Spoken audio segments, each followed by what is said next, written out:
Hello and welcome to the SciFirst MovieTalk episode. So, in this episode, I will be discussing Disney Pixar's 15th movie release together, the 2015 animated movie Inside Out, as directed by Pete Docter. Doctor.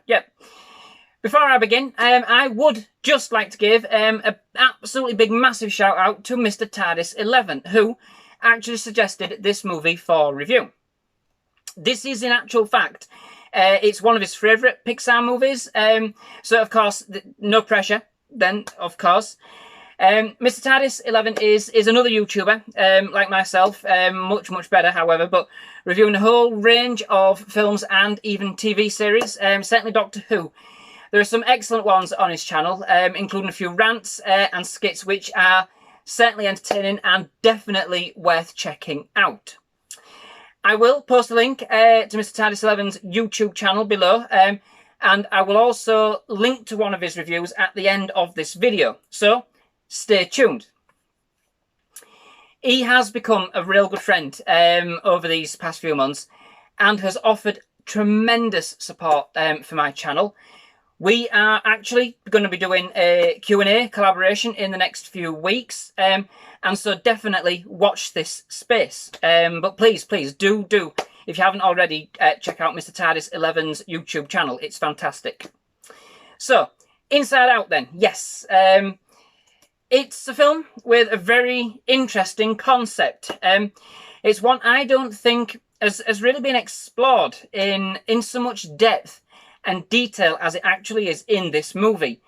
And given the fact that it's an animation, actually really just makes this movie even more exquisite.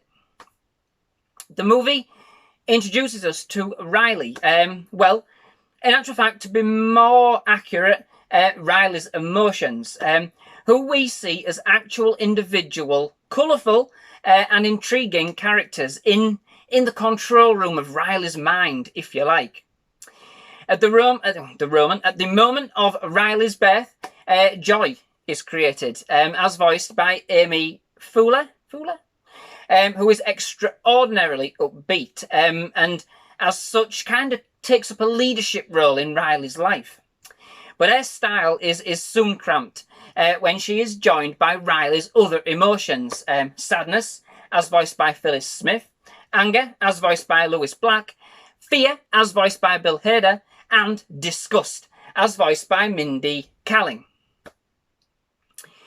We then get to see how the group of emotions influence Riley's development over her youngest years, seeing some very pivotal moments from her childhood from the perspective of looking inside out. See what I did? Collecting and organising her experiences, especially her core memories. Those events that kind of make Riley, which service and maintains Riley's kind of personality, visualised in the movie by islands, personality islands, if you like, which feed and power directly from those core emotions.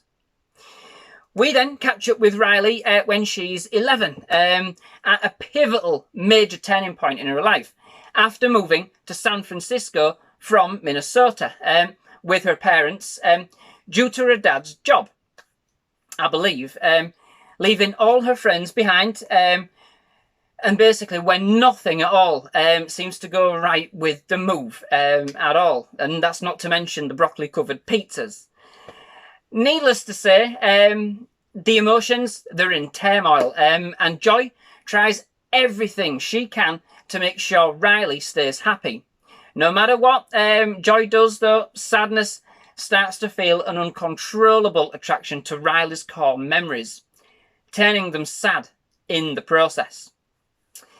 In Joy's haste to hang on to every last bit of happiness left, the core memories are ejected from the control room, along with joy and sadness, severing Riley's connections to her personality and leaving only the emotions disgust, anger and fear at the helm. Joy and sadness then embark on a wondrous journey through the different areas of Riley's mind in order to get back to HQ and put things right before Riley loses all of her emotions and becomes cut off from her family and disconnect forever. With Joy basically coming to the realisation that without sadness in Riley's life, Riley can't be happy. Sounds counterintuitive, I know, but the film does an excellent job of showing you why this is the case. So the film is simply spectacular and is actually quite deep, involved and insightful, especially for an animation. It's one of those rare occasions where its content will actually appeal, I think, to all ages, with enough comedy to keep the young ones happy. I mean, out of all the films that we have watched with our son, for those of you who don't know, Oliver, who is now 7, this is the only one which has had him in stitches. And I mean continually. This ain't the first time we've seen this film. And from start to end. But the film also has enough reference and relevance for older children, right through to adults, absolutely. Taking us, even us, on a trip down memory lane to our own childhood and offering some excuse for our own childhood mood swings. The comedy in the movie is excellently staged and fairly educated. There are some slapstick side gags, don't get me wrong. Otherwise, it wouldn't have held Oliver's attention at all. But these actually don't seem out of place at all and are seamlessly integrated into the plot and gives the film a real light and fresh feel, which is especially refined given the darker, sadder tones of the movie's main theme, which are actually enhanced by the comedy elements throughout and in all their guises. The movie actually examines the, how events of our life shape our future and our personality, but that as we grow, we have the power to change and then look back on events of our lives with a range of emotions. The visual representations of our mind in this film, given that it's a child's mind we are viewing, is absolutely spot on. Almost as if it's a psychological study in itself, but with a real kind of entertaining and extremely colourful twist. It does an absolutely fantastic job of depicting the ever-changing landscape we face as we grow up, set against Riley's reluctance and aversion to change, and the challenges getting older undoubtedly brings. Joy is in control throughout Riley's early years and clings on to it with every thread. But along the way, Joy does learn that we can't be happy all the time, that we need to work with all of our emotions to overcome problems, and that many events in our lives carry duality. What can make us happy can also make us sad, and the film depicts this brilliantly as its central theme. The movie sets up our mind as a whole kind of integrated machine, somewhere between a computer, a film, and a children's playground, if you will. The way it deals with the fact that we aren't always in control of our own emotions, at Riley's age especially, we can't always help the way that we feel.